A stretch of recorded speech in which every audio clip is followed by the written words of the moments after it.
Nilusob din ng mga pulis ang isa pang bahay sa Davao City dahil pa rin sa illegal na droga. Namatay ang target ng operasyon matapos niyang tumalon sa dagat para sana tumakas. Makibalita tayo kay Marlon Palmahil ng GMA Davao. Sinugod ng mga tauhan ng CIDG, PIDEA at pulisya ang bahay ng isang itinuturong tulak ng iligal na droga sa Purok 13, Barangay Tibongco, Davao City. Target ng mga otoridad ang isang Ador Albao alias Mano na umano'y supplier ng iligal na droga sa malaking bahagi ng lungsod. Pagdating ng mga otoridad sa bahay ng suspect, nagkaputukan na.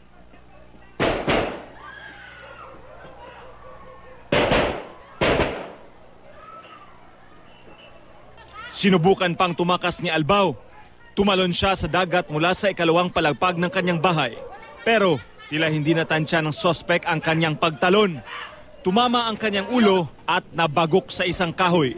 Pagkatapos, tinry siya na i-recover ng mga law enforcers, yung maritime group natin, nandyan man meron man silang fast craft. Tinry siya i-save, no? Pero ang nangyari, dala lang siya sa taas. Wala na, hindi naman na umihinga. Ininspeksyon ng mga otoridad ang bahay ni Albao. Kapansin-pansing marami itong pasikot-sikot na bahagi. Sa labas ng bahay, may nakalagay pang CCTV camera.